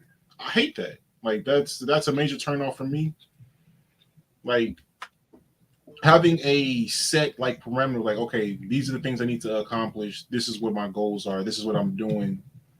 I can live with that, even if again, if I have to repeat the thing, but just sitting there and hoping and praying that that thing drops for me on my 17th go through. That's how you frustrate me to a game, and honestly, how you get me to take a break from it because I don't want to participate in your content. Right. As opposed to like, we just like beat the Flash on the hardest available difficulty while having a full on conversation. Like Right. that was fun. I enjoyed all of that, and I don't think the conversation dipped at any time where we were just like so focused on the game where we couldn't communicate with each other. Yeah, exactly. For reason, I don't be playing Destiny like that. I ain't gonna hold you. That Greg run is annoying. I was also really happy to find out that when you leave gear behind, it gets collected for you anyways. Mm-hmm. I was very thankful for that. I'm gonna upgrade my weapons here at the Hall of Justice. When y'all are ready, we can talk to Waller. Hopefully, How she you won't blow her heads upgrading? up. You just overhauling? What is the over? Is the overhaul just a reroll on stacks? Yeah, it just changes it all. It's like you might get better buffs, but you might get some nerfs on some of the stats, maybe some new effects.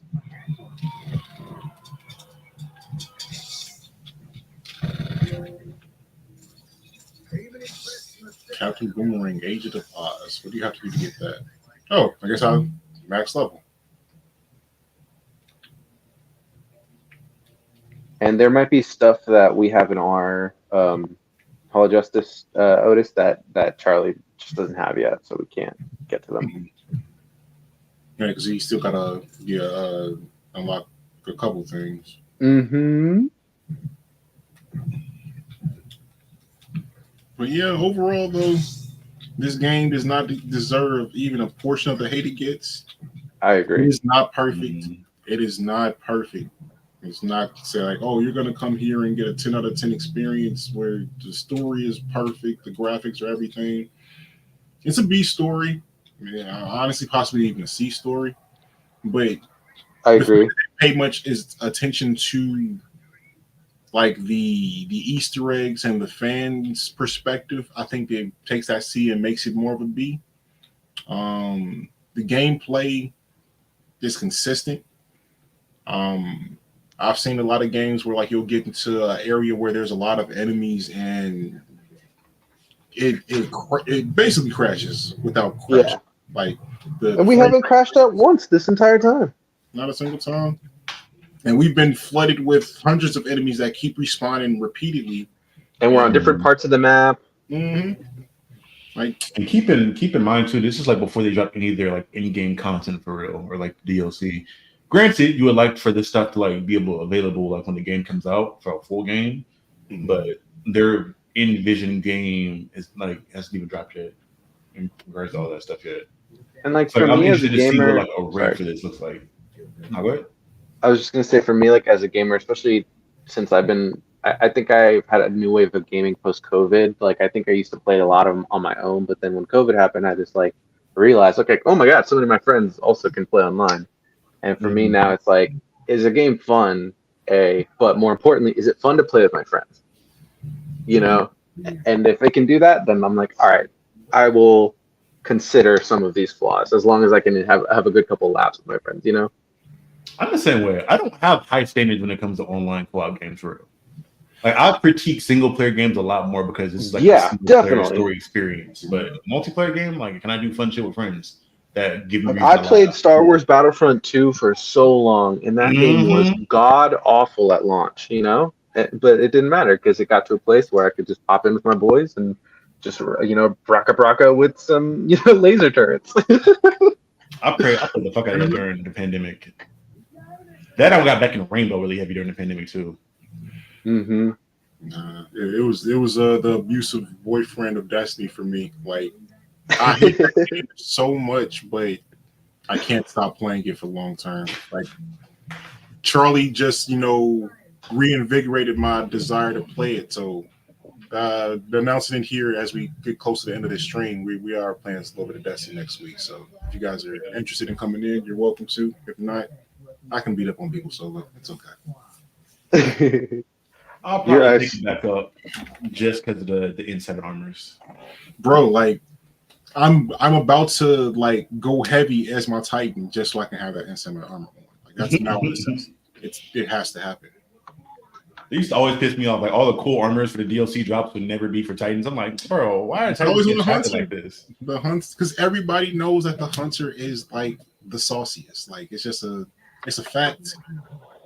You know, the Titans have the most broken supers. You got that, but when it comes like to individual advent pieces, yeah, bro, it's all. Citrus. They're killing me with that. They were killing me with that. But, thank you everyone that has watched any of this. This has been a 2-hour stream that we just kind of kept rambling on about DC stuff for. So we appreciate you. We'll be back this week. Next week at this time at 12 p.m. Eastern, 9 Central if you're on the. Oh no, not 9 Pacific if you're on the East Coast. And if you are watching this and you enjoy it, you want to play with us, shoot me a message. You can get into the session with us. It's really easy to get to this screen, so we'll make it happen. And again, you want to any closing remarks, Cito, Charlie?